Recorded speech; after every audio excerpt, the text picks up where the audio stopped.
All been here and done this before. It's nothing new. It just seems that way when you can't remember anything. So, I remember something. Yeah? yeah, well, yeah. Do you? Yeah, go Yes, ahead. more Yeah. and more. I had a lot of dreams in when I'm a child, and I didn't know that were out of body experiences, but now I know, and a lot of rememberings come back to me. Wow. Right. Well, my past experiences happen through direct intention and waking. Direct intention, but my dream states have been the things that I remember have been in parallel realities. Hmm. Much more vivid than living in this one actually. When you're in that state because everything is much more clearer. When you're I'm in another body, which is my body in another life within another with parallel reality. Yeah, so it's interesting when you're looking. Me and Deborah was talking about this. When you're looking at timelines, it's like how can you tell? There's so many of them, and some of them are so similar to one another. The only way that you can tell the difference between this one and that one if you have personal understanding of what's taking place within this one and how it relates to that one. So how can you look at it from a broad perspective and say, okay, this is the timeline for this? I don't know how that's possible. There's too many ways to look at it, especially when you're and when I'm referring to in regard to individuation. Is this thing recording? Yeah. Okay. Great. I had no idea if it was actually recording, but yeah. So yeah, the latest one that I had was I was talking to Deborah about um, another timeline. Me, I actually had a boy, son. Um, it's interesting from the first time that I experienced myself here, which was here in Rialto. I was in Rialto in another Real. It was I seen a place that which was my sister staying at uh, years before she was ever there. And it was exactly when I pulled up and I was driving. The difference was is that I was making in reference to differences. The difference was is that I was driving in a truck that I had no longer had that truck anymore. But in this dream, I was in that truck, and that experience of within this timeline, I had not seen that home. It was many, many, many years prior to seeing that home, right? But in the so-called dream, so-called, I'm pulling up to it, and it's very vivid. And when I actually first seen it within this timeline, I go, deja vu, you know. It was one of the things, but I was driving a truck that I had, which was a Datsun truck, an old Datsun that I had many, many years ago. You know, it ran on 3 cylinders, but you could kick the tires and it would start. you know, it's like don't make cars like that anymore. But No, they don't.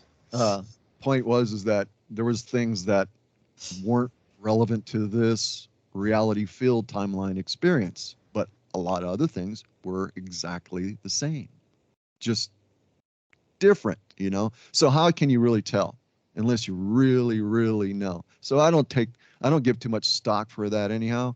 In respect to changing a very specific global or reality field timeline, the what's required behind that? A lot of consciousness is required behind that. You know, you just can't have like a few thousand people go, being in a prayer circle and expect things to change. You can change things locally, but you can't change things on that level. No way. And even just on the population within a planet, what you need like what I guess a sixth of the population to be walking in agreement, unwavering, not within a moment, but ongoing until it creates momentum to actually change it. It's not easy. If Right. it was easy, then everybody would be ascending. And I don't know anybody who has. And if anybody can tell me who has and prove it, they're welcome to show it to me. Yeah, so I'm just on along for the ride. I'm too old to be concerned about all that nonsense because that's the way I look at it anymore. You can be preoccupied chasing too many things where you should just go inward and go, okay, It's just about me and how I relate to other people and relationships. That's really what it is. Mhm. Because you're in No, and out. Yeah, you're in and out here. In, blink, and then you're out. So, yeah, don't take it too seriously. Blinking, Monica. Yeah, sorry for yapping there, but I have some issues with the electricity, but it's Oh, only when I'm in the room, so it's funny. funny how that Really? works. You're kind of Well, going on and off. well, that's good. Yeah. Maybe We'll, my vibes don't suit we'll anymore. just call you Blinky from now on. Yeah. Sorry. It's all right. It's all good. On my side, everything's blinking on and off anyhow. So not in the room, but Stop, speaking of please. blink, speaking of No, blink. won't. Any rate, so what do you guys want to talk about? Just go ahead and start something if you want, and I'll just Yes, of I'll mute course. my microphone and let you just go ahead and. You want to start, Deborah? Go right ahead, Monica. Okay. The out of body experiences. I want to speak about that with you. It's you open up with this one video. I do not remind the name, but this 1 hour video with out of body experiences, and it was very very good for me because to realize that only the things, if I have a dream, it's in my house, yes, and in the house something were different, um, the people or the furniture or something like that. So this is as well out of body experience I didn't know. So I have a huge amount of dreams like that. So I remember a lot and see it with a different view on it.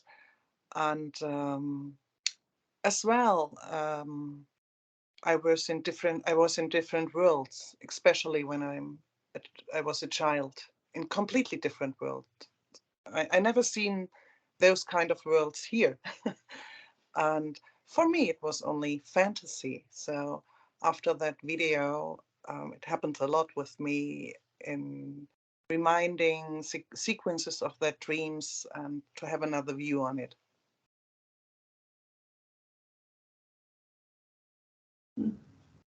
But what I don't have is anything with hunger. I never eat in the dreams, never, never, never, or drink. So this part of his video, I didn't have that experience. I never remind myself in dreams eating or drinking. I never remember. That's interesting. I don't either. Interesting. I don't either. I've had people who's mentioned that. I remember a friend of mine at the time said that they were eating chocolate all night, and I go, "How nice!" Without They had calories. their feel, and they woke up, and they was Yeah, all without filled up. And calories. it was great. Yeah. Like no spiking of the insulin. I go, that's great. Yeah, I don't remember any. I don't remember eating. There might have been some instances, but I don't recall anything. That's true. I guess there's really no need for that when you're you're not functioning in a biological quote unquote gross matter body, right?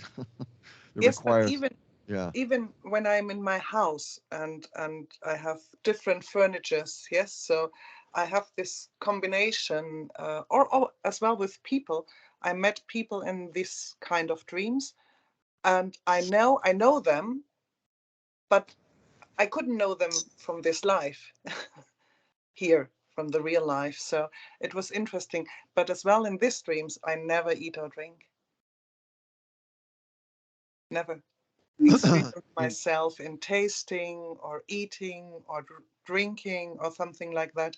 I remember I was on a table and there was food there, yes, but I never see other people or me eating or drinking or experience that in my dreams. So Yeah, a lot of things will manifest in some cases where you're not really participating in it, and it's sort of like seeing something, and then where if you notice within any time within thought, within the imagination, or within the experiences of this nature, that it's constantly moving. And when it stops, when you go to fix on something and it stops moving, so does it, and something shifts to something else. This is the law and nature in respect to consciousness. This is the way it functions. So there has to be movement all the time. When there's movement, then there's momentum and there's interaction. When you stop and it stops moving, then it becomes stagnant and it doesn't hold the energy, and it will drop off and it will shift to something else. Very interesting stuff in that regard. As far as being in the astral, like in the astral, a lot of times um, I'll experience things that are, some things are similar, or even like being in the on the home, which I experienced not too long ago, being in the same place where things are the same except for a couple things or one thing, you know, where it's like, okay, there isn't a sofa in this area over here, but there was, or at least a little sitting place, but that was the only thing that was different. Everything else was the same. Things like that, which is very peculiar. I quite don't have that figured out why things are like that, but it is definitely interesting. So it my experiences that I usually have, like with an astral, they're not as clear. I mean, it's kind of still kind of foggy, but when I had the experiences with uh, experiencing myself in an, another reality field, it was very, very, very vivid and very, very, very clear. Clearer, actually, more clearer then than it is right now. And so it took years for me to figure out actually what I was experiencing. How was I go? Because I thought, was I seeing the future? You know, because I couldn't quite figure out what it was, because it was the future that I was seeing within this timeline, but I wasn't in this timeline, and it wasn't about this timeline future. It was about me experiencing the same thing in another timeline, but things were different. There were certain things that were different. My mother had passed away at that time, which at this time she was still here. I was driving the pickup truck that I had no longer had, but I was still driving it then. But there was this timeline's future, which things were kind of mixed up for me from that perspective. And so it took me quite a long time to figure out, wait a second, I'm experiencing another timeline. I'm living in another timeline, and I went in that body and I was seeing it through those eyes because it's me, you know. I have a funny dream 3 years ago, and it never left me because it was still remembered in the past 3 years. And I was in a completely different world, but in a kind of earth world, yes. But I never was there before in my life, and I lived there with two other couples, yes, and a man, and we were as well in the midst of 30 ages, all the same age nearly, yes. And this was very funny, and I was happy, and we lived together, if you're so will, three couples, yes. And a beautiful house, everything was lovely, yes. And, and one day, my still husband was coming and saying, excuse me, what are you doing there? We are still married. And then I wake up. So, and it was 3 years ago, and I can't understand this dream. What will this dream tell me? Yes, but now with the out of body movie experience, I have clearness. So it was very funny, and this dream I never forget it for 3 years. Sometimes once in a month it's coming back, And I was thinking, why do, now I know, but why do you dream that? So, like two timelines overlapping, or I don't know what this was. Yeah. Mhm. Right. Well, a lot of this sometimes we can be we can be mistaking things for being a previous lifetime when it's actually happening right now. Because time, as you know, it's really not linear. It's only perceived as being linear. It's everything is occurring all at the same Yeah. time, just in different ways. So that's just it may have been just another you living within the simultaneous lives that you're living, and then because you're going, you go out of the body, what you do is you go, sometimes in my experience is that you go into your other identities or the other subdivisions of self, and then you experience yourself through that because that's you. Mm. It's not like you're intruding on anything, it's just you. And you connect with that for whatever reasons. You're connecting with that. It could be in some kind of energetic thing that may occur during the time when the body is sleeping, and you have some kind of energetic connection with it, which causes you kind of just go whoop and pull to that particular experience or that particular uh, you know life that you're living, and you're there. And like I said, for me, it took years to figure out what was going on with that. I go, what was that about? Because it was so vivid. The whole thing was extremely vivid, and when I eventually seen the home that I seen that my sister was in years later that she would be in, and I drove up to it. I'm looking at it, and I'm driving it up to it in a truck. It's another truck, okay?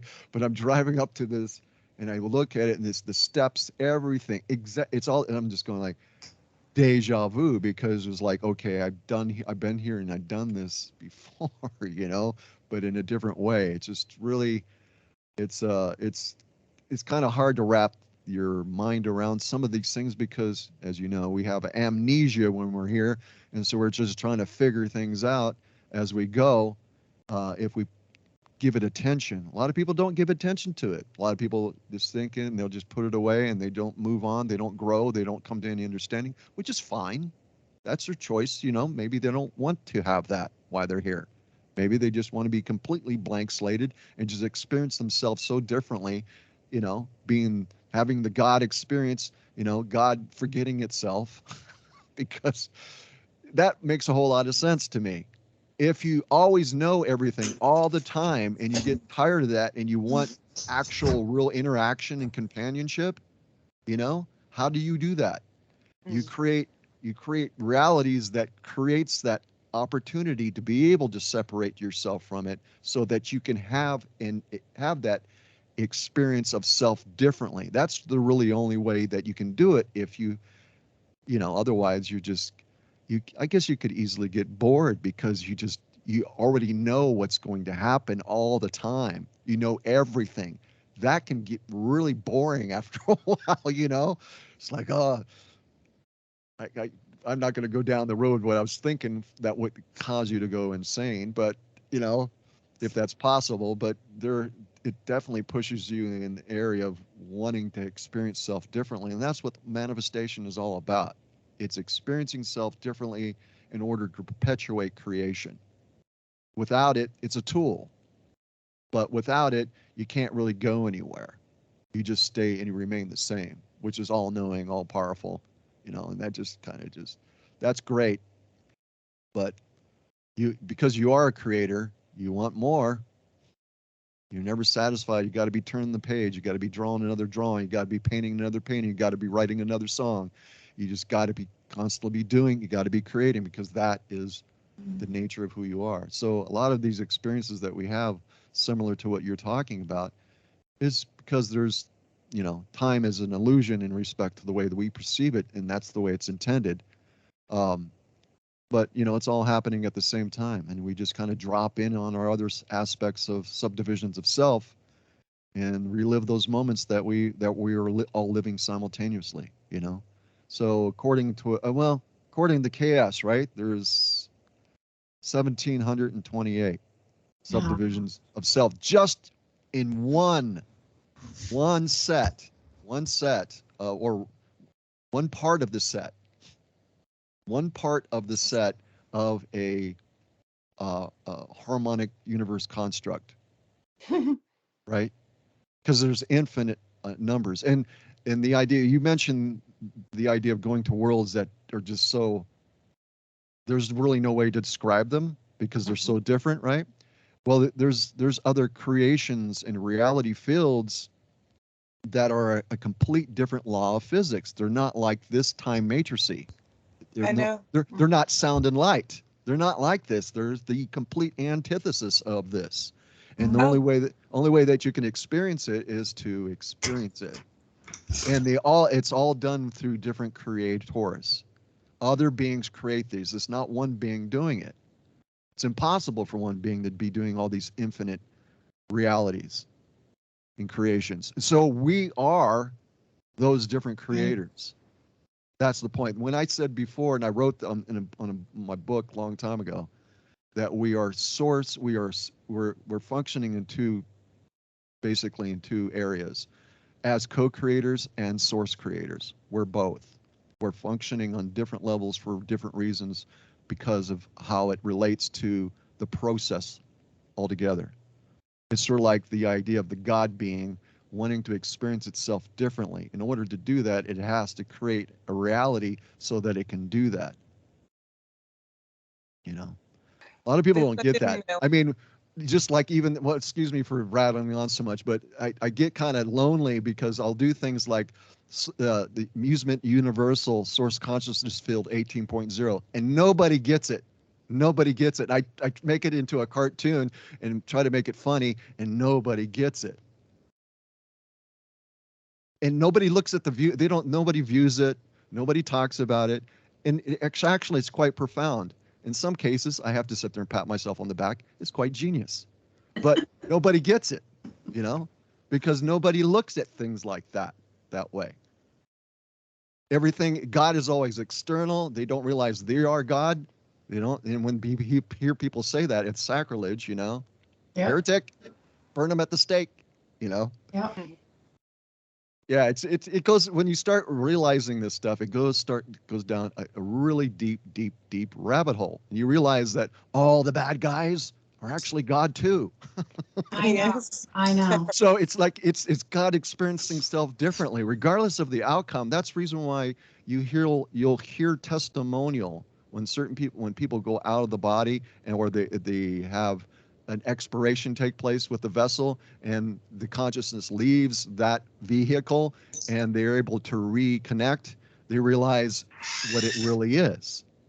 They see it for what it really is, and it's just like a stage play. It's part of the process, you know? So that's why there's no judgment, none of that stuff exists, because there is no right or wrong. There just is. It's accumulating information and experiences in order to perpetuate creation as we know it.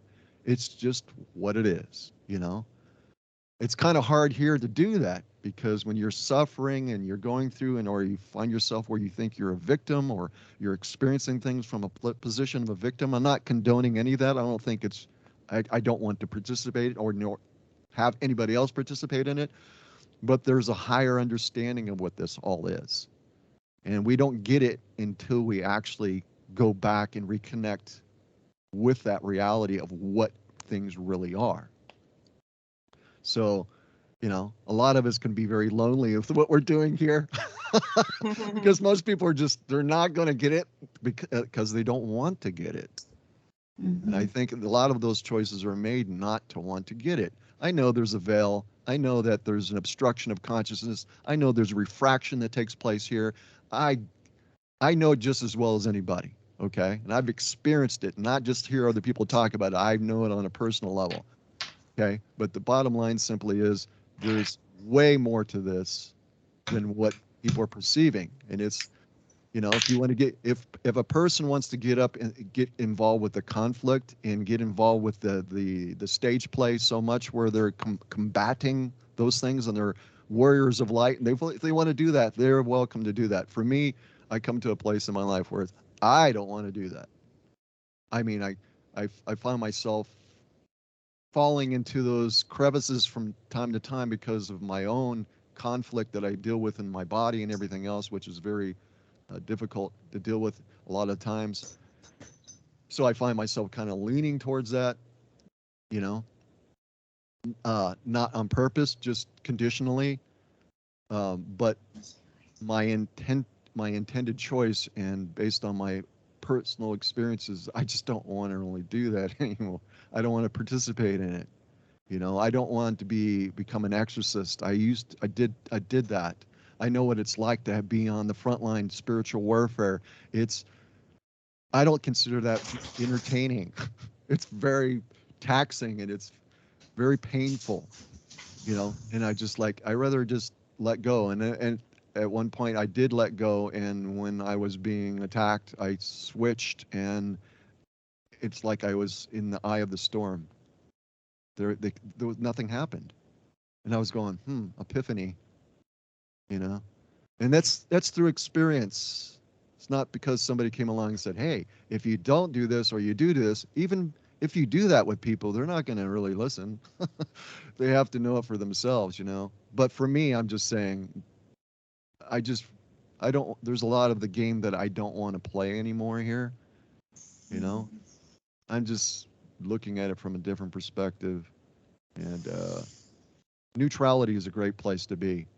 When I was writing my book, I was writing about that neutrality, because I was very much aware of that for a very long time. I go, there's three ways you can go. You can go extreme left, extreme right, or you can just stay in the middle. Mm-hmm. You know, but people don't practice the middle part. They don't. It's like, I'm a warrior of light, or it's like I'm just this over here. Me is like samadhi. I go nowhere. I just watch, and I become you become all things, where you can just dance as all things. I like that space. I actually miss that space a lot. So having to let go, in some cases being forced to let go of all things, detachment, in other words, allows for that. You know, you don't have to become spiritual, you're already there. It's just a matter of choices that you make. You know, whatever choice you want to make, whatever that is. I have no idea. I still trying to figure out what my choice is. Yeah. I'm getting feedback from you, Deborah. Too loud again. Yeah. Is that better? Yeah, as long as you can hear it. If you give, yeah, I can still hear me in the background. It's the echo. It's echoing, so it's if I'm used to dealing with that, so it doesn't confuse me, but it can confuse other people that are listening to it. So Is that better? test one, yeah, Okay. fine.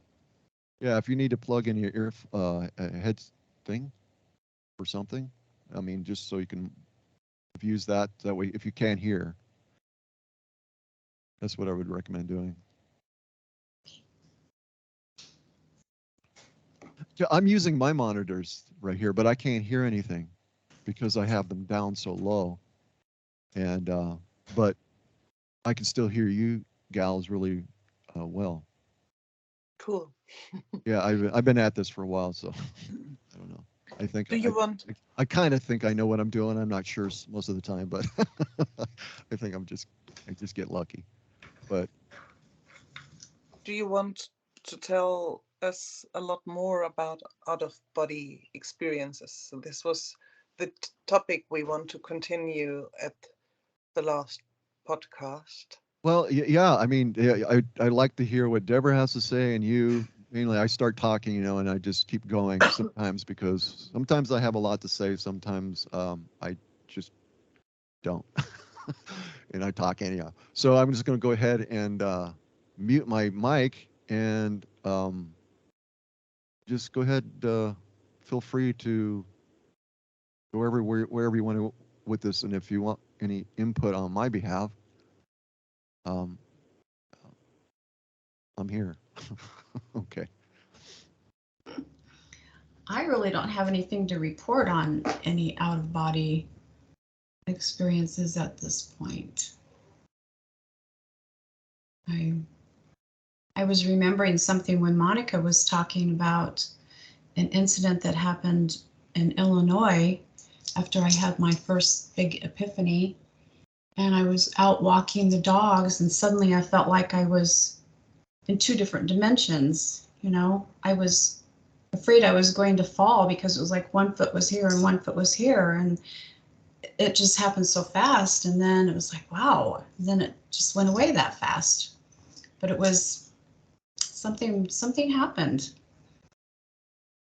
So,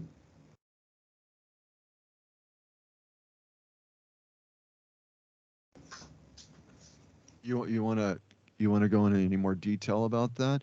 Or were you doing that's anything? kind of, You doing anything before that, or were you thinking about anything before that, or was anything taking place days before that? Sometimes I know it just happens out of the blue, but it seems to be that way anyhow. But anyhow, well, you and I have talked about Illinois and just all the things that happened there. Like I had the epiphany, and there were just all these things that were going on. There were fairy rings, and it was just a real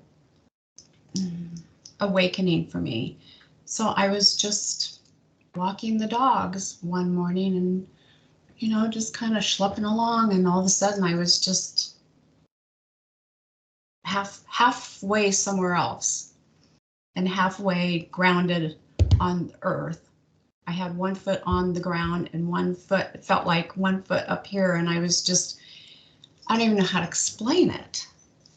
It just felt like I was in two different dimensions or something at that time. Maybe it was timelines. I don't know. It was just an odd experience. And I just remembered it when Monica was talking about her experiences. It's like, oh, that happened in Illinois. So, and I mentioned Illinois because it was such a time of awakening and change for me. There was a lot going on for me in Illinois. It's just a portal of some, I guess, where I was. This is when I really started to awaken and get out of the church, you know. So that's the only way I know how to explain it. That was, it was, we had talked about that time, the second time that I had been, well, I know there's a term for it where you're psychically attacked or spiritually attacked, where you're just like held down, you can't move. And there's all this woo woo woo sound, and it's just kind of a frightening experience. And all this stuff was going on at that time. I felt like I was seeing ships off in the distance out of the window, and I don't know, just a lot. There was a lot going on there.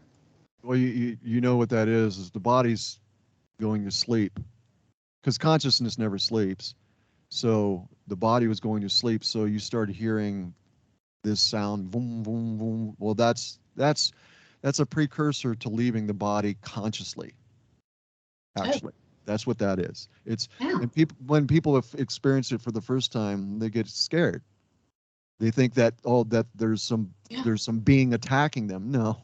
That's exactly what I thought. That's the misnomer, Because I especially was coming out of the idea of, church. you mentioned the idea of church, and that was where I was going with this, because there's an indoctrination of being fearful, and even to this day, you hear a lot of people, oh, you don't want to go out of the body, and even I heard, I'm not going to directly quote who said this to me, but somebody who's prominent within KS mentioned the idea of being very careful when you go out of the body, and I said, this is what I said to him.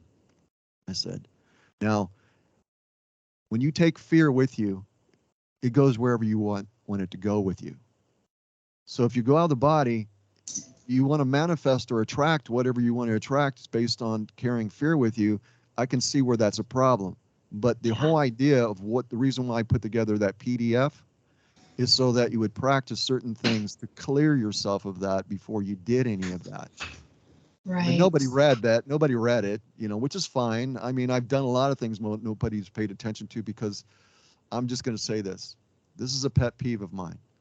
I've come from a generation where there's a sense of accountability and there's a connection when you're working with community or within a neighborhood. People actually work together and they actually show up, if you know what I'm saying.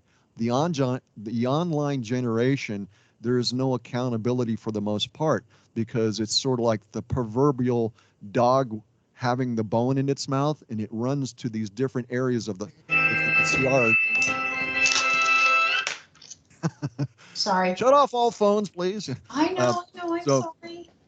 Anyhow, so the dog would go, as you've probably heard this story before, goes before the pond and it sees the reflection of the bone in its mouth. It drops the bone in order to get the reflection. This is the online mentality. Everybody's just like scattered and they go from fleeting one thought to another and another thing to another thing and another thing and another thing.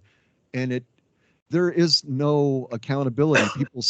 People say one thing and then they do another. And I've become accustomed to this where I don't give any attention to it anymore because I know what not to expect. And if anybody shows up, like as an example for this podcast, if they wanted to show up, they're going to show up, whoever they may be. And you said that you were going to show up, Monica, and I know you were going to show up because I know Monica. If you say you were not going to show up or you couldn't show up, you would let people know. This is basic etiquette, that we've grown up with. This is how you behave. The online generation doesn't do that. There's very few uncommon people that exist within this world today. This has been my experience on all levels throughout life, on everywhere within business and everything. This is what I run into more so now today than ever, So I personally get used to that, but it's not going to advance things. It's not going to move things forward. It's not going to create change. Change occurs with community. And a community has to be accountable to one another in order for that to happen so that they can be in agreement about the things they know that is important for one another and then be supportive of that. It's true. But you don't have that today, right? Because you got too many people running around finding reflections of bones and dropping what they have to go get something else, to become a guru, to become a spiritual leader. It's a vocation. This is the vogue thing now. And it's absurd. When I was in ministry and involved with exorcisms and stuff like that, dealing with spiritual warfare, that is not a vocation. It's not a glamorous life. Look at me, look at me. Even when I was a performer, I would never said, look at me, look at me. I always felt funny doing it. I could do it very well. And people noticed it. You do it very well. And then they would call me aside. You need to be in the ministry. I am. But it was just, it's interesting, If you don't stay around long enough and allow yourself to be accountable to one another, there's no way that you can build any relationship and understanding of what it means to co-create, because you can't do it alone. I've been trying to do it alone out of necessity, but it's a very uncomfortable place, and I don't know why other people feel comfortable with that. Maybe I do, and I just don't want to voice the reasons for that. But the point is that in order for things to change, and things to take place that need to take place to move forward, you have a particular objective and you're looking for the benefit of all life and those involved, and it's a mutual agreement, well, that's an ongoing thing. It's not something one raises their hand to and say, I will, but then don't show up. We have plenty of people who do that. It's in the moment, whatever feels good, No. Love is not a feeling. It can be felt, and it is felt. It's like commitment. It's a choice. It's what it is, and there's integrity and character that follows along with it. We make mistakes. That's fine. We do it all the time. That's okay. Yes. But it's about movement, momentum, and we can't do that when we're just looking to work together, quote unquote, you know, as the spiritual movement is to work in unity, where's it at? It seems to be very agenda driven. You know, I have my thing. This is my brand. Mm. Really? You know, you know what they used to call brands before, right? Marks of ownership. Hmm. Brand I a didn't cow. know that. Yeah. Mm. I mean, Oh, brand a cow. Sure.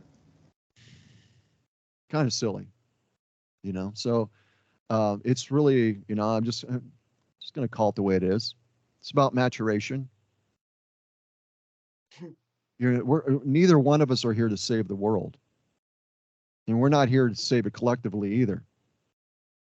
We're here to exhibit one thing, and that's love. And what comes with love is a lot of virtue, a lot of virtues, character, integrity, commitment, accountability, you know, responsibility, being responsible. That's what the word is, being responsible. Doesn't mean that you hold down a job and you go to work every day. That's not what responsibility is. That can be an act of responsibility, but that's not responsibility. It's being responsive and being able to be responsive to what? That falls into different categories, right? When we're talking about co-creation, being responsible is showing up. It's not just agreeing, but agreeing and walking in that agreement until it is fulfilled. And even after it's fulfilled, you maintain that character in relationship to what you agreed to. That's the process of growth. Mm. So, you know, it's just, you know, Yes, it's cool because it's the same. We are accountable to ourselves as well, and we can trust ourselves. Exactly. And, yeah, Yeah. and responsible as well for ourselves and others. Yes, true.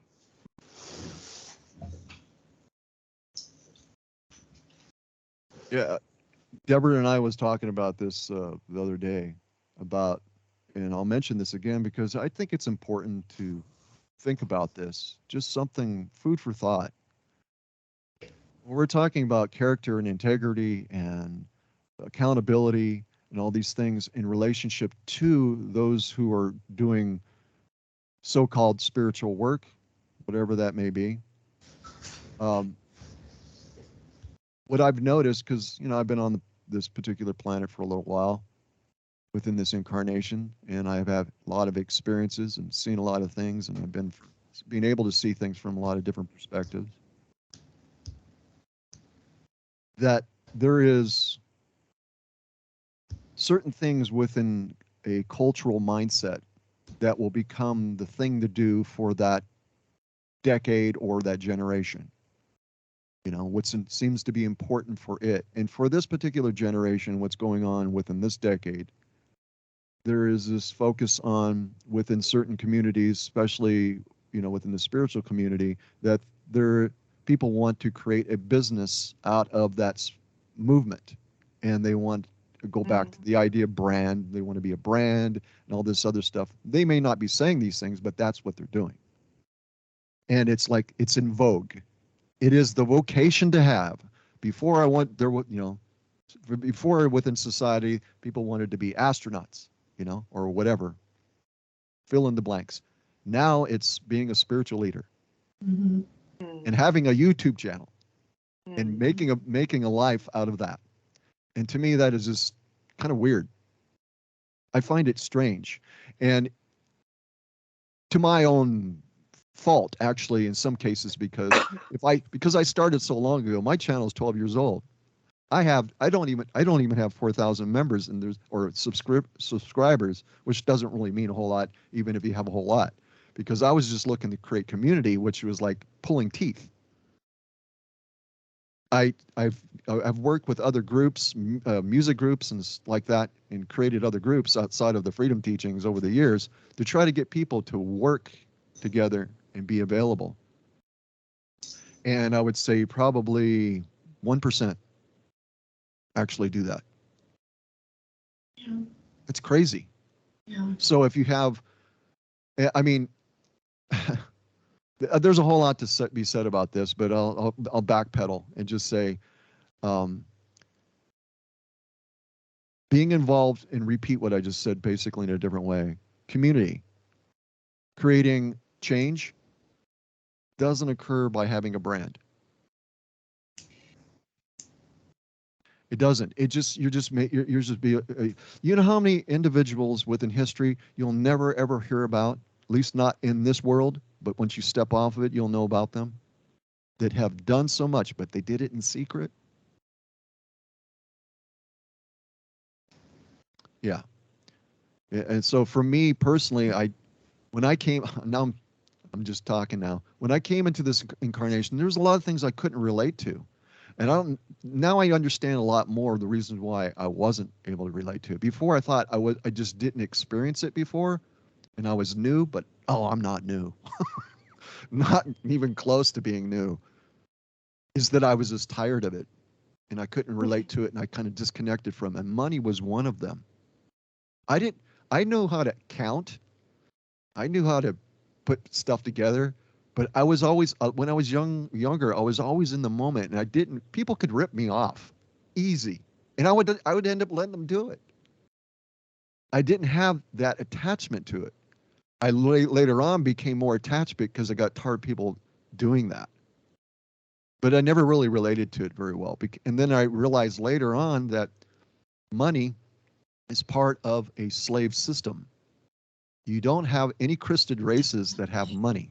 Yeah. It doesn't exist. Tyrants use money because it's a control system. If you can put people under a system of control, then you have control over them. And that's the reason why I couldn't relate to it, because I knew that it was wrong, and that I could energetically, I could feel that it was wrong. I just didn't know mentally or how to equate with it, because, you don't remember a whole lot of things here. At least most of us don't, right? I did remember that when I'm a child. Yeah, I remember the feelings. I understood the feelings. Especially now I look back and I can understand the energetic relationship of what it meant, what those feelings meant. But I have to say this because I've been meaning to say it. So I'm just saying, people stop trying to be a brand and just start being available. Okay? There's nothing wrong with you having your channel and doing what you're doing, and your intention is to help and all this stuff. That's great. That's fine and dandy. But don't exclude everything else that's obvious in front of you. It's all about co-creating. And when people make themselves available to you to be able to co-create with them, take in consideration what is being there. And if anything at all, be respectful, show respect. If you can't do something, or you're stopping and you're doing something else, and people are reaching out to you like I have, you owe it to yourself and me to show the respect towards me as you would to yourself, or to what you would expect for yourself, to let me know that you can't. You don't have to give me details. All you have to do is acknowledge and show respect. And there's people out there that are in a position that are wanting to be leaders, and they don't have the qualifications to lead yet, because they don't show the very simplest things. And I'm going to say this too, because I've been meaning to say this. I'm going to go ahead and say it. George Kosovopoulos. I like George, but I got to a point where I got pissy with him, because what I seen, I called him out. This was early, all right? He got the message, because it's not like now. And I don't mean this in any disrespect, but what I find is that when people look at the small things as being less than the big things, I have to step in and say, wait a second, there is no small things, there is no big things, they're all the same thing. And I called him out on that, because he ignored me when all I was trying to do was get permission to use his intellectual material in one of my videos. I have not monetized. If you go on my channel, YouTube channel, tell me if one video is monetized. Not a single one. I am probably one of the very few people that actually have done that. And I had a reason to do it where other people don't in some cases. All right. So I asked him for that intellectual property if I could use it. And I drew it out by hand. I didn't even want to use what he actually put in his book. And it was the model, his model of this universal construct, which is actually very similar to KS, by the way. A little bit more detailed in certain areas than KS is, but very similar. Okay. He never got back to me. And it wasn't about me. It was just about, I wanted permission, yes or no. I'm fine. See, I'm easy this way. All you have to do is say yes. You don't have to write me this big letter. Matter of fact, please don't. Keep it simple. Just say no. And if you want to explain why, that's fine. If you say yes, if you want to explain why, that's fine too. So all I was doing is asking permission. And I was jumping through hoops trying to connect with a lot of people that would not give me the time of day because I didn't have a big enough channel for them. And that's what it really boiled down to. And because I've come from the school of hard knocks, I don't pull any punches when I say things, but at the same time, I do have respect. And I called him out when I say I called him out, I did it in a right way. Because I remember recording that message and then going back to it years later just to see what I did. And I was right. Years later, I'm very sensitive to what I do, okay? And I'm very critical, very self-examinatory, have been for many, many, many, many, many, many years, decades. And I looked at that and I go, I was right. That was correct for me to do that. But I ended up deleting it anyhow, like I did a lot of videos. But the point is that people that are in a position of leadership, they are in a higher state of accountability than those who are not. So don't be so eager to be a leader is what I'm saying, folks, because there's a lot of things you have to do that leads up to that. And it's not, I guess some of it's on the job training because, you don't have everything before you can start. But there's basic fundamentals here. Number one, respecting people, especially people that you have at least know something about. And in regard to these podcasts and people who were involved with it, that decided not to respond to what I was saying, all they had to do is just give me an answer that they were doing something else. They don't have to explain themselves in any depth to me. But again, what am I saying? Basic respect. Don't look for a brand. Don't try to be a leader when you're not ready to do it if you can't do these simple things. So, that's the reason why I said what I did with George. I called him out. It's like, you're not exempt. What, do you think you're part of the hierarchy? I didn't say those things, but because it's just, here's the other thing. And now I'm kind of just going off in a distance here. There's things that happen with certain individuals that you connect with, but you can't seem to connect with them. If you know what I'm saying, you feel like, oh, it's like, why is this such a difficulty? And you realize there's probably some things that happened in your past lives that you've had with these people that have been unresolved. And you may be wanting to resolve them, but they can't see clearly enough to be able to do that with you. And it can be frustrating. That goes back to what I was talking about earlier for me, letting go and dealing with the adversity and physical problems and everything I was doing. Because I mentioned this and I was going to do a video about this. Since I'm talking about this is a good platform for me to do it. I was going to commit suicide, folks, because the suffering was so intense. And I had planned it out, calculated. I was going to drain the blood from my body. I was going to drive up to the hills and drain the blood from my body. And I'm a very strong person, mentally altogether. For me to do that, it must have been pretty bad. And I've asked for help for people and looked to reach out to them. And the first time I did that, and I have to thank the people who stepped up. If it wasn't for you folks, I wouldn't be here. That's a fact. That's just a fact. But no excuses for those who are so self-absorbed, they don't even acknowledge it. I put out a video. It had Carrie Cassidy, picture of Carrie Cassidy, a picture of my upper cervical instability, and a picture of George Kosovopoulos. And I asked for assistance during that time. And everybody complained. I had to shut off the comments on it because people were complaining and whining and sniveling because their hero wasn't the focus of attention. People following gurus, people following other people instead of following themselves and being sensitive to the other aspect of God's self.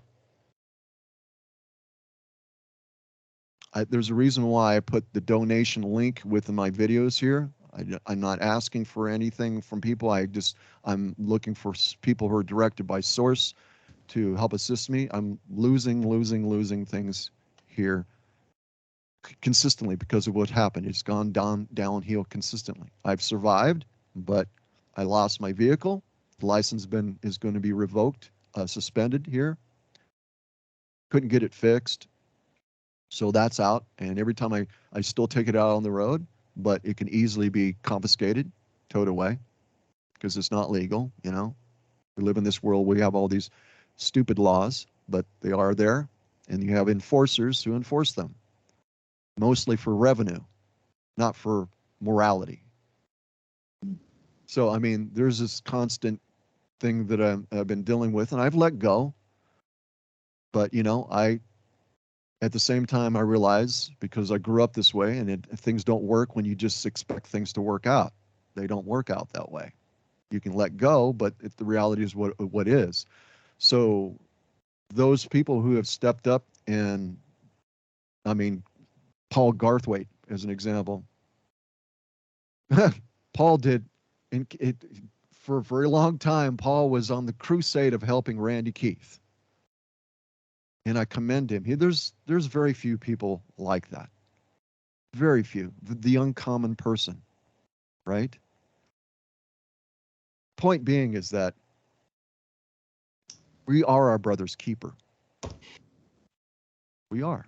Yeah. Our brother and sister's keeper. We are our one another's keeper.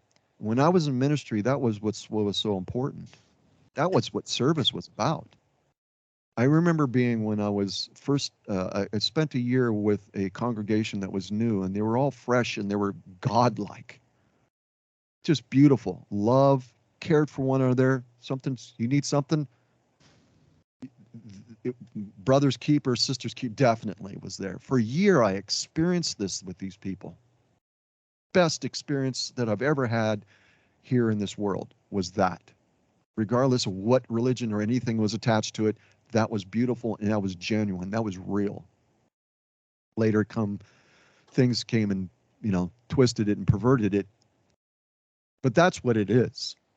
People want to think about being spiritually minded and having all these different attributes and gifts and things and knowledge and understanding and all this stuff. If you're not doing that, which is a love expression, all that other stuff, excuse my language, doesn't mean shit. And that's what I've been saying. And the whole reason for me wanting to do my YouTube channel and everything, for me personally, was community, in order so those things can exist. I wanted to be able to see that again. I knew it was possible. Breaks my heart, makes me even want to cry right now thinking about it. And we're still chasing all this other stuff. You look at all the spiritual leaders throughout history, what was their emphasis? Loving one another. And you sisters, you have a loving heart, and your actions you're just clear. You're out there. And you're uncommon women. And I greatly appreciate you. So I'm going to shut off my mic before I start sniveling. So. Wow. I'm overwhelmed at this moment. So, oh, Deborah.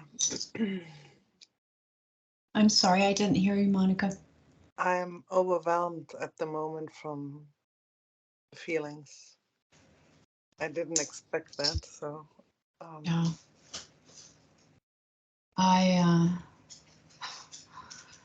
It's true. We've lost that in so many ways, that sense of community and taking care of each other. And yeah, Yes, it was normal when we are children. it was. Our We know. instincts with the other children's as well. Probably one we know that is different, sometimes ugly, yes, in reaction, but it was normal for us all when we are children. Even to when we have a cookie eating, to give the half one. Still do it. Ridiculous, yes. You So know, it was a normal remembering or instinct, yes. And if one child was sad, so share everything as well. Attention. Yes. So we get distorted about the possibilities in the outside. Yes. it is sad. I agree. You know,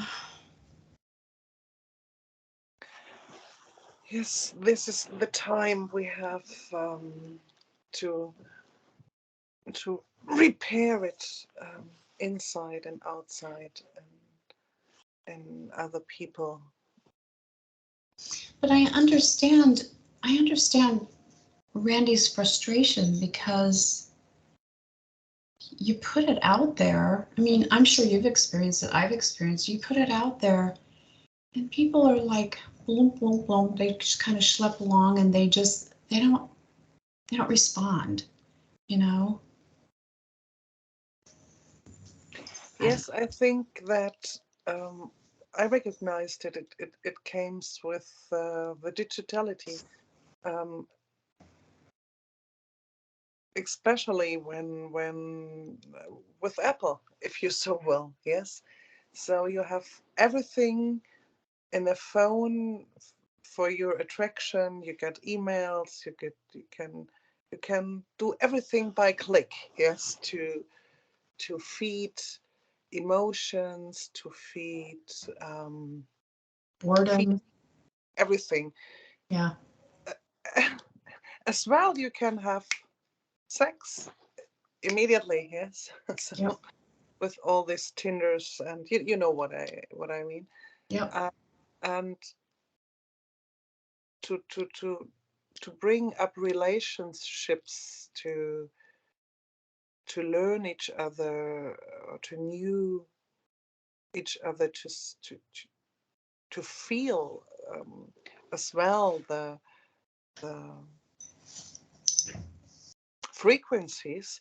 Yes, it's it's all digital, and so if this don't give me, I use this, or I click this, or I do that, and I think it was the last perfection, um, to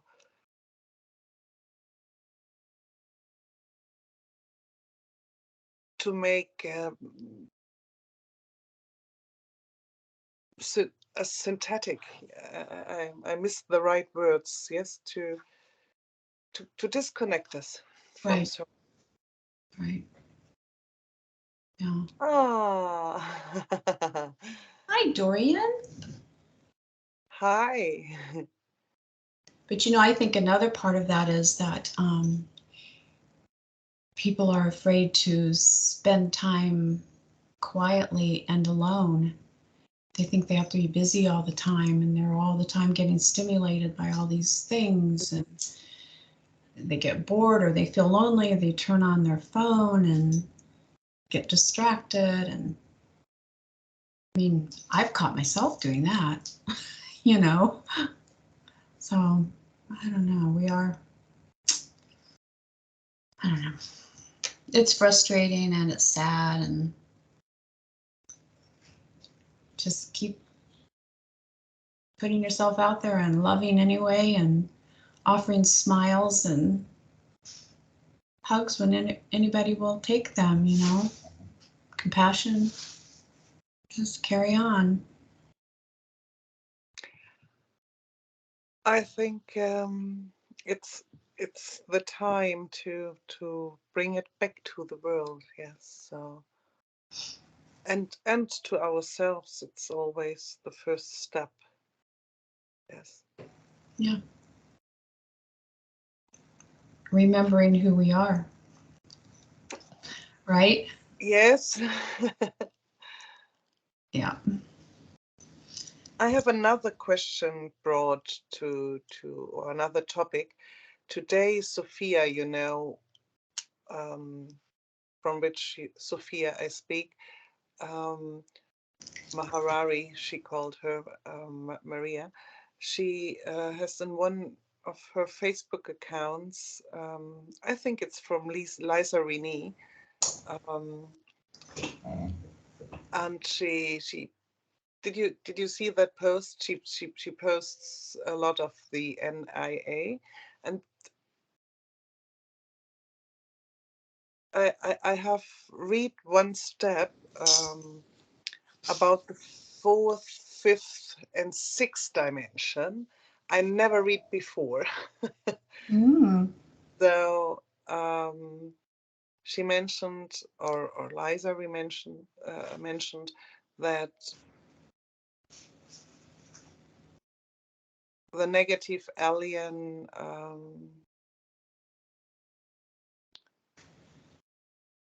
have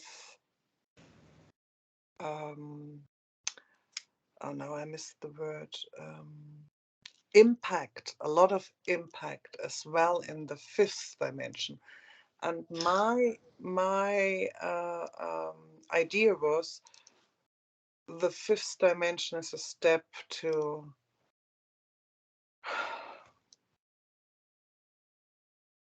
have a little bit holidays of that.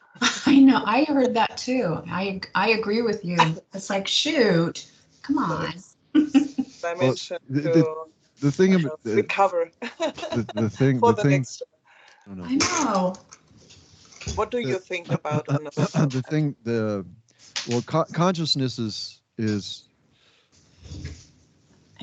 within manifestation. Consciousness is dimensional. To put it in another way, okay? Or dimensions are consciousness bands, different aspects of awareness. It's not like you're going anywhere because it's all taking place in the same place. It's just the awareness that you have. So you can be a 3-dimensional being and have 9-dimensional consciousness. You can have 12-dimensional consciousness. Technically, if you look at it from a so-called avatar identity, an avatar identity can hold that consciousness and be within all the other harmonic universes at the same time and have a connection with one another. I used to call that the trans-universal being. That's the name I came up with it before I heard anything else many years ago. So there's a misnomer in respect to the state of consciousness that if you're in a certain state of consciousness as far as dimensionally, in other words, higher dimensional beings are exempt of doing anything wrong, so-called, whatever wrong is, right? That is not true. Sorry, James Gillian, that's not true. But at the same time, just because you're in a state of consciousness of fifth dimensional and you have so-called negative alien agendas taking place within that, you're going to attract to you what you attract. It's never going to, as the expression goes, it's never going to cross your path unless you initiate that path being crossed. Right. So it's up to you. Because if you look at, again, the avatar identity and that which is, you look at the biblical record, okay? A third of the angels rebelled and they were cast down, you know, and it's made out like God took them and threw them down. No, no, no, no. They're God. Everything's God. That's just, it kind of reminds me, I'm digressing a bit, but it kind of reminds me when I mentioned to Deborah that I started listening to the the Book of Enoch, which I have a hard copy, had in my room, my library for a very long time. And when I start listening to the first chapter, I go, I couldn't stand it because it was this. I go, that what it was talking about, God bringing judgment and all this other. I said, that's just as crazy as all this other stuff that goes on. It's absolutely insane. God bringing judgment upon God. It makes no sense whatsoever. And that's part of the agenda. Sorry. It's just part of the knucklehead experience that's being had within separation of self in order to experience self differently. And I just don't, I was so much part of that within other lifetimes and ongoing within that. This particular incarnation here, I stepped away from all that. There was good things, there were bad things, but I stepped away for sovereignty's sake, which is not an easy thing. Because sovereignty, they talk about that a lot, but here's what sovereignty is, folks. Imagine yourself in the desert, butt naked with the sand blown around your feet, and nobody can be found. That's what sovereignty is. It's only your choice, and you got to do it all by yourself, without anything, including the clothes on your back. You know, I like to draw pictures, but that's really what it is. It's not an easy thing to do. So, it's better to kind of focus on those things than trying to put together a brand for a YouTube channel. Mm-hmm. Just saying, if you want to be a spiritual leader, you don't become something that, here's the thing about becoming something. When I was in Christianity, when I was in the church, people gave me labels. I never gave myself a label. You're a teacher, you're a pastor. The reason why they did that is because I was doing the very thing that I was able to do. You become the thing that you do. You don't aspire to become. You can, but that's not genuine or authentic now, is it? That's for the same reason I had intention and wanted to be ordained, but I chose not to. I could have pursued it, but I didn't, because I didn't want to be part of an institution. And what we see today with contemporary spiritual movement is institutionalizing itself. Mm-hmm. Becoming a brand is one of the examples that I'm referring to. Is for the same reason you see that within denomination, within Christian movement or any particular religious movement. You have subdivisions known as denominations. It's the same thing, just another way of putting it. To go back to the idea of higher dimensional consciousness, the Bible, third of the angels. Well, what are we talking about? Those are angelic beings. What are archangels? Archangels are avatars. That's what an avatar is. I don't care what anybody says. I don't care if KS says, no, that's not right. Yes, it is right. That's exactly what it is. Because they're trans-universal. They can move anywhere throughout the universal construct, which is the definition of what an avatar is. It's the embodiment of all bodily manifestation being able to take on any form within that aspect of construct. So you have what is called within KS as being 11-dimensional or 11 and a half dimensional dark avatars. Well, I don't want to throw. I don't want to. Here's the thing. There's a reason why I'm going down this road. I'm not interested in throwing bricks. There is no boogeyman. I've ran into boogeymans, and I've seen monsters. But guess what? There isn't any. You see where I'm going with this? What you want to attract to yourself is what you're going to attract yourself. Mm-hmm. What you want to fellowship with is what you're going to fellowship with. So if you want to fellowship and you want to combat the boogeyman, go right ahead. So with any dimensional state of consciousness, you can hold unity consciousness in the lowest part of this structure within the first harmonic universe where love is seemingly not. You can hold unity consciousness. You don't need to be a higher dimensional consciousness to do that. And at the same time, you can hold within three-dimensional facility, vessel, higher state of consciousness within it. And you can equate it with 7-dimensional, 8th dimensional, which is the galactic core in respect to the monad, you know. Or you can just be working through love and trump all of it. It's not how many magic tricks you can do. I did a video on this, and I still think it's very powerful. It's a video that I did on my YouTube channel about love. It's my favorite. And if you can move mountains, you can know how the structures. You can manipulate the structure. You can take a mountain, move it into the sea, do this and do that. But if you don't do it without love, what's the point of you doing it?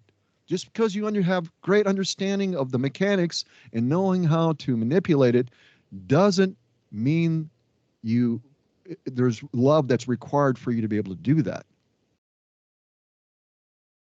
Love is of in itself, and it's the reason for creation to begin with.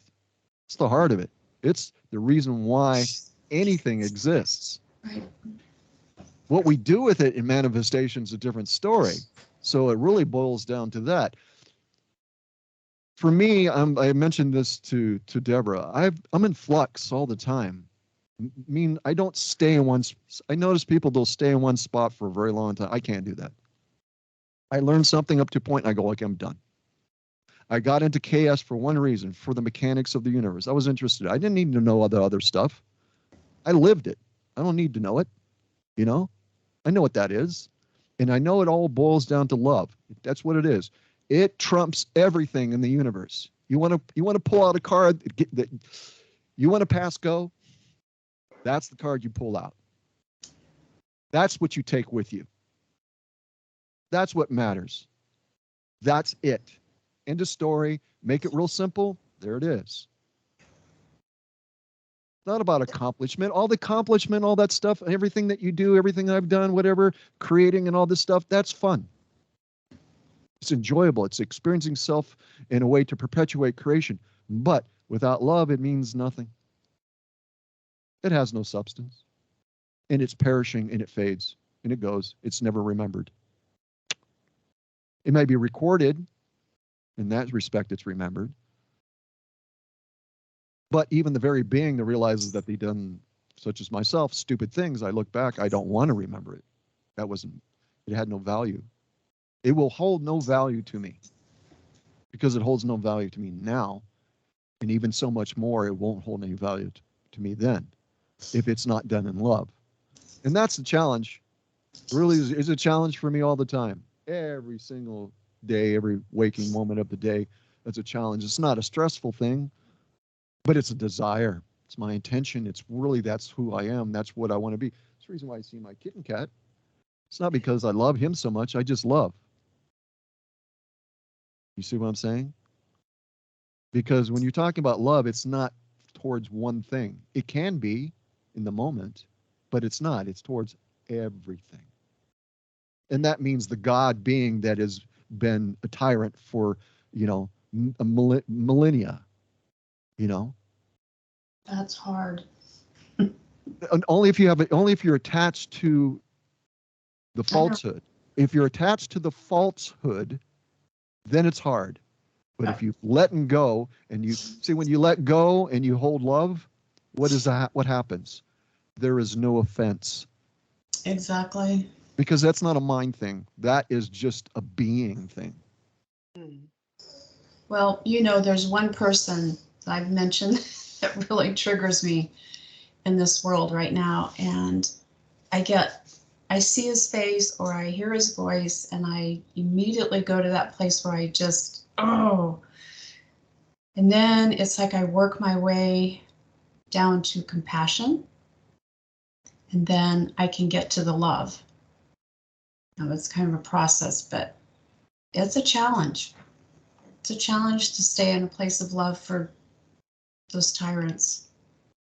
Well, here's the thing about being a tyrant. The thing of it is about being a tyrant is that you're no longer a tyrant when you actually can see the truth. You got to understand, most people are blank slated here. They can't remember anything. Some of it's intentional. True. Yeah. But the bottom line simply is that you don't see the fault. When you start looking at the fault, then you start looking at an individual, then you start making judgment. When you start making judgment, that's hate. Exactly. That's because if you can one can use all kinds of labels and words to define things all they want, but when you break it down energetically, you know instinctively within you, you already have that understanding. You know what is and what isn't. You can feel it in your body. Right. When you have this animosity towards something, or you can feel that, you can feel this knots happening, or you know that's wrong right away. You do. But in your mind, you're going, oh, you're spinning, and it's like, oh, they did this and they did that. It's like, so exactly. It's like, I've yeah, done and it here's the thing, as if we haven't. Exactly. Yeah. So it makes it easy to let go when you realize that when you go like this and you realize you got 3 fingers pointing back at you, you know. I mean, use that expression, which is true, because you are, you know, if you start looking at the idea of godhood, you realize this is a choice that was made. If you already knew what was going to happen, I'll give you an example. Okay, we're talking about out-of-body stuff, and let's talk about pre-life stuff, okay? Pre-life stuff. Pre-life stuff, you see all of it. You see the magnitude of the different decisions that can be made, which is like millions of choices and options, and you see the outcome of all of those things. And you still say, I'm gone. That's right. It's important to remember that, because I've run into a lot of people that are spiritual leaders that hang on to the thing, oh, I was brought to this planet and it was against my will and yada, yada, and yada, yada, yada, yada. And I'm gone. I said, on a high level within a soul self, and they're the ones that preach about soul. We are soul, we are soul, we are soul. And I've been always preaching about we are more than that. But, you know, nobody listens to me, which is fine. I just need to listen to myself. The thing of it is that we made that choice. Regardless if it took, you know, so-called within time, you know, the linear aspect of time, if it took 200,000, 300,000, a million years to get from one place to the other, you started off with, okay, this is what I want to do, and this is what you remember, but you remembered everything before that and seen all of it before you even entered into manifestation. But you're here and you're like, okay, I want to go here, but you end up going over here because you get detoured, because you have this magnitude of different wills wanting different things, and a lot of people go and bump into each other, and then some of us want to swim opposite to the stream where the other fish are swimming the other way, and they're bumping into you. Get in the way of one another, and it causes you to go different directions, or you offend somebody and you get thrown into jail. Things happen, and then you end up in a place and you go, I didn't want this. I never played. They did this to me. Wait, no. You've been saying to me that you need to hold responsibility for all this. Therefore, you're still judging this as if something else did this to you. No, you did this to you, and you're not laying claim to it because you fill in the blanks on that one. You know, I don't want to start accusing, but we're all guilty of that. And I go, okay, so either one is true or the other one is. And I know the other one is, and the one that you're believing to be true is not that you believe it to be true, but you're still hanging on to it, blaming something else because you still have things that you haven't dealt with yet within yourself. And the thing of it about that is that you spend enough time with certain people that have or are within a position of leadership and they've done a lot of things, you start to experience that with them. You start to feel that. You can feel what they're holding back, and it comes out in different ways. Usually it comes out in judgment in weird, strange ways. It's not the obvious aspect or expression of judgment, but it comes through certain other expressions of that. And you can tell that's because they're holding onto something they haven't or not, they can't look at. They can't clear it up within themselves because they're too, there's an expression used, they're too much like a jackass. What is a jackass? A jackass is a mule, and a mule is very stubborn. It's a beast of burden. Mhm. So there's a lot of beast of burden leaders out there. Yeah, So, there. so point is that we've all planned this, regardless if we can remember it or not. Yeah. And there will come a time when we leave this vessel, and if we're able to reintegrate, all that'll be brought back to us, not by somebody else, but by us. Here's a fallacy that most people have. When they go out of the body because they can't remember anything here, they expect other beings to tell them stories. And they're not going to tell you anything except for what they think they should say to you, if anything at all, or what you ask. But you don't need to ask them to get the answers because you have them already. You just need to be able to ask the questions. And that's what's waking up. That's what it means to wake up here, is to remember enough to ask the question. So when you leave, you ask the question within yourself, because when you ask the question within yourself is going to answer it for you. If you go off and you're in the void and everything's dark and you're freaking out, you don't know what that is, what's going on, you say, light be. You're a creator, remember? Nothing's going to happen unless you command it.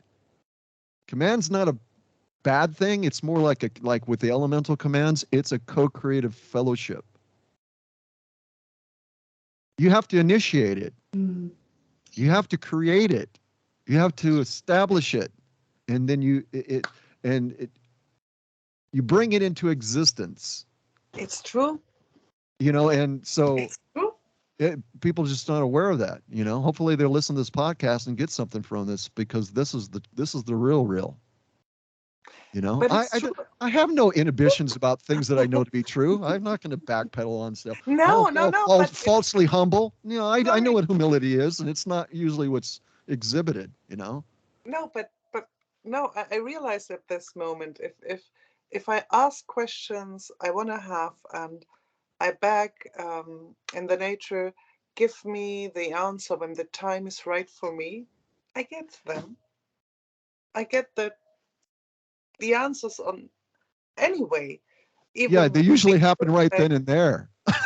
Your initiation of wanting the answer usually comes right in the moment that you're asking for it. Or, I remember when I was in Christianity, it was like, there's this big thing, and Deborah can attest to this, God's will, as if it's some lofty thing off in the distance to happen whenever it's going to happen, instead of realizing that you're God. And even Jesus said that. You don't know you not that you are gods. That's from Judges, by the way. Anyhow, the point is that within the moment that you're asking is when you're getting the answer. Is when we stop and start thinking is what we cut off the answer. Because the answer can come very subtly, just in a see, the frequency is the language. That's the language of the universe, and it can manifest within form. That's the reason why you can look at, light symbol codes. That's a manifestation of the form in respect to specific aspects of frequency. And this is a form, right? This is actually a light symbol code. This body, it's all form, right? It's light, refraction, consciousness. You become the hologram in order to experience yourself, differently. That's the reason why everything's solid. If you're not in the hologram, it's not that way. Okay. So anyhow, simply put, though, the answer comes when you ask within yourself, truly. When you're clear, there's this expression used. It's like when the eye is single, the body is clear, it's full of light. What does that mean? That means there's no wavering left and right. It's just the understanding is clear. It's like being on a path or going somewhere. You're not looking to the left. You're not looking to the right. You're just going on the path, right? And that's when you ask for something within you with that intention, and then you're waiting for an answer, you're not going to get it. But if you ask the question, knowing that you have the answer, you've got it, but it will be in a process where it starts bringing more understanding to you as you walk in it, in that understanding. Knowing that it already exists, it already is. It's already now taking place. It's all available right now. It's just a matter of it manifesting as it manifests as we're able to hold that information, right? But you already have it. And the clue to this is that there's a sense of assurance within you when you actually genuinely ask like that. You can feel it, right? Within the body. Well, you're already getting your answer. Your answer is already there. And you're now giving room for it to open up. Is when we stop that expansion of energy, is when we close ourselves off to the further understanding of what that means. But I have it in that version. Yes, so it's there. As well, I get it from the outside. So I have lost the intention to get the answer because I have asked, I forget it, probably that I had the question, but the answer is reaching me. Right. The other thing would be for me, this is all based on my personal experience. So that's what I'm kind of pulling all this from. That's why I pull everything from, really, especially more so now these days. I'm being more authentic about that, and that's good for me. I'm glad I'm able to do that. But one's intention within the moment is what matters. If we focus on the simplest aspect of what's important, it's easier for us to hold on to that and actually walk in it, because it's really walking in it, right? This goes back to what I was referring to in regard to online training, where we're kind of flittering, going from here, going for there, never really staying in one spot long enough within ourselves to meditate about what we're finding important for us. And here, again, I have to say this. This is twofold, actually. Love is the most important thing. But with love comes a lot of other virtues. And one of those virtues is understanding, wisdom. Love without wisdom doesn't really go very far. But they're synonymous. They're one and the same, if you understand what I'm talking about here. So if we're finding something that is important for us within our lives, specific things, and it's simple, it needs to be simple, let us just meditate on that. Let's not do all these other things. Let's just stay there. We can do the other things, but we're always coming back to that one simple thing, even while we're doing these other things. Again, it goes back to what I was referring to. If we can take a mountain, we know how the mechanics of the universe works, and we can manipulate that energy and transform it.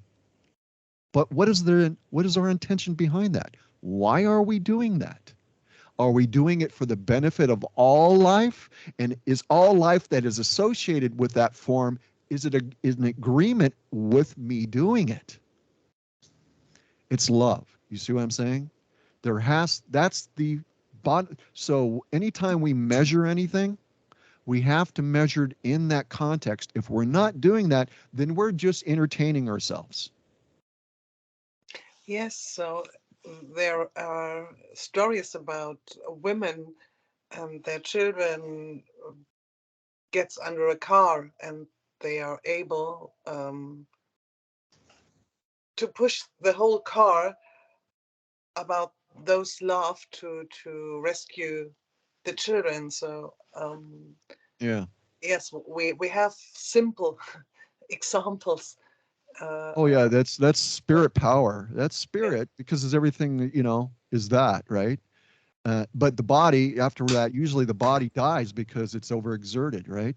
But what causes that? Well, that's spirit. That's the desire and love for this. It becomes a sacrifice things, because if these vessels weren't like the way they are, we would be able to hold that energy and be able to do these things. Of course, probably none of those things would happen in a lot of those cases, because we'd be living in a different state of being. But I'm just saying that, yeah, that's an example of far as our capability within a moment of how we can change things if there's enough motivation with love. And I think that's what you're referring to. Yes, and even people could do that. They are not very spiritual before. what they wasn't, yes, but in that second, uh, and about the outcoming of love, they are able to do things they can't understand. The people can't understand that themselves, but they were able to. Well, that goes back to that we're God. We're an individuation of God within this source consciousness field. We take on the attributes of this very being because we're in this being and we merge with this being. So we are a God in human form, and regardless of the conditions of the form, we are there. So the nature of who and what we are is already there, which when certain situations that be the occasion, that very true aspect of the nature arises to the occasion, regardless of the form. So we're always spiritual. We can't separate ourselves from that. It's not really, there's this misnomer about that. There's got spiritual people and non spiritual. Well, it's about what you practice. Everybody's spiritual. There's none that's not. How can you not be? It's sort of like saying, well, the love that I've always been, well, I'm not that anymore. Well, yeah, you are. It's just hidden. It's hidden through the identity, the identity that you now are, possessing. But the nature of who we are it's there. And it's these occasions like that where there's just a focus. See their children, the love for their children, want to save the children. And it's not about anything other than just the love for these other beings. It's children are not really children now, are they? They're the Ancient of Days residing in a small little package. That don't, in this case on Earth, that doesn't have any memory of any of the things that they used to be. But it's still the spark of God, and that's always existed, right? So, but we see things differently here. Regardless, the point is that to see and experience self differently creates this opportunity now. And then within that moment, there is an exhibition demonstrating the very true nature of who and what we are. That based on our physics and the way that we look at things on a biological level here, this is impossible to happen. And they equate it with adrenaline and all this stuff. And I'm going, no way. In a lot of cases after that, because of the exertion of the vessel, it dies. The body dies. So it's spirit power that comes into it and manifests itself to the degree, which is what? Love, we're talking about that, and that's the reason why you brought it up as an example, right? So that's what it boils down to. If there's no motivation behind what we're doing or how we're doing it, regardless of the magnitude, right now there's a lot of people looking at certain individuals, and I got to watch not to drop names. I mean, I mentioned James Gilliam, but that's okay. He doesn't mind. But there's other people that are within the political arena and different people within technology, and that they look at them as being saviors, and they're not. They're just people having different experiences, and they have a lot of financial backing. So they're able to push energy around the planet a lot easier than most, because we're living on a tyrant planet that requires that you be submissive to a monetary system if you're going to be part of the system, which everybody is at this point. So there's always this externalization of looking for somebody to come along to make things better. As the saying has been going, which is true, we are who we've been looking for. It's true. But people have been conditioned not to see themselves this way. And, there is such a thing as going into the dream and living the dream, or just being part of the dream and not waking up till you wake up from the dream when the time comes, usually the expiration of the body.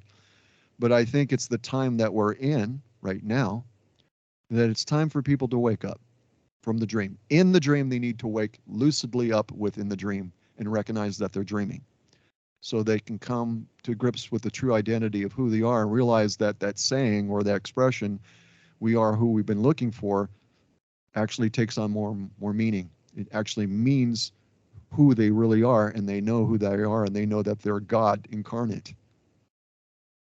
That's it's not a mind thing. That's a condition within the very core of your being. You just know that you know.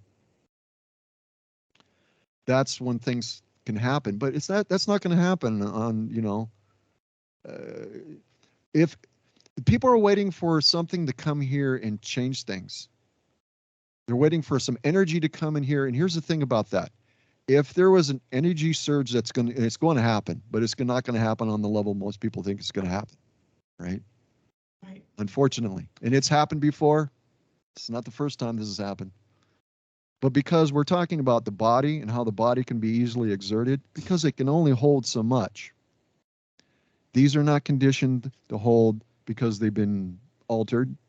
They can only hold so much. That's the reason why normally when there's no alteration that have occurred with the vessel that you're residing in, if you're looking for a process of ascension, it takes a lifetime for that to happen. But not in these conditions. These conditions, it can't happen. You're not going to ascend in the body because the body has to be regenerated. It has to be in chaos. It talks about ascension and the idea of activation.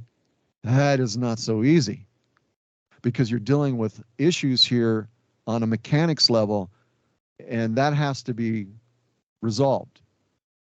And it first begins with the consciousness state here, and people knowing that I am you, you are me, and there's actually love for one another and then get away from all this monetary nonsense and get out from under tyrannical control before any technological advancements that can be beneficial, because technology itself is worthless without spiritual conviction.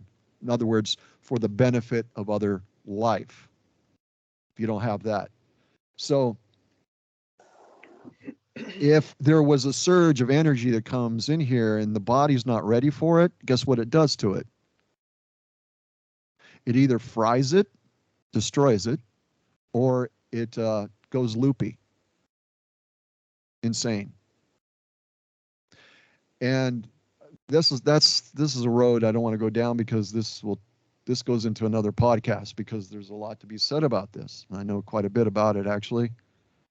But outside of that, I always come back to square one. I go, regardless of what's happening, eventually I'm going to wake up from this. We all do. That's my favorite quote from within chaos. That's the thing I took away from all that, actually, mostly. Nothing is truly manifest. It only appears to be so. So it's about love. I just come full circle. It's like, I remember like when I was in the church, and that was like one of the things that was communicated through certain people. And then the certain people wanted more. They wanted to know more, right? It's like, they got tired of hearing that. It's all about love, They wanted to have more understanding and knowledge. And I understand that, which they didn't have. So I can understand why you would want it. It's like who you really are and all this other stuff. And then you have different fringes within different denominations saying one thing and which was opposing to the other ones, like, how dare you call yourself God? It's like, well, the scripture says, it's like, well, we don't look at that part. That's not what it means. It's like, okay, whatever. So it just becomes difficult. So I understand why people would want to do it, but it does boil down to that. That's what it is. And it's interesting when there's love is there, there's no offense. When there's no offense, it allows for you to drop all defenses so that it makes you able to perceive and look at other stuff so that you can glean things deeper. So that's where your wisdom's coming from, right? Or your learning. It's coming through that. Remember I mentioned the idea when true love is present, all of these other virtues are there? Yeah. So that's what it really boils down to. It really does. So people looking for the boogeyman, all these, we're all the boogeyman. In one shape or form, we're the boogeyman. We're also, that's the reason why I posted what I did in the group, what I said. I go, you want to find the boogeyman, go look in the mirror. You want to go find fault with something? Go look in the mirror. You want to find the perfect God being? Go look in the mirror. It's a matter of perception. It's what you want. Whatever you want. It kind of reminds me of what James Gillian said, that based on his experience, he said Source told him as he was leaving and going back into manifestation because he died a couple of times. He heard these words, which reminded me of Princess Bride, which was, as you wish. And that's good, because that's what it is. As you wish. Mm-hmm. So it really boils down to simplicity. You can be the most intelligent, brightest person in the world. And usually the people that are really, really, really, really, really, really smart come to these simple truths. And that's the reason why you'll see them if they're happy. That's why they're happy, because they understand the simplicity of what things are, not the complexity of it. That's, you didn't, well, I'm not going to go down that road, but the point it's the simplicity. Within the simplicity, you find the complexity. Mm-hmm. Again, if you open yourself up, that's where it comes through. That's where you're able to obtain true knowledge and wisdom. Again, the attributes and different virtues that are found within the true expression of the love nature of who you are comes forward.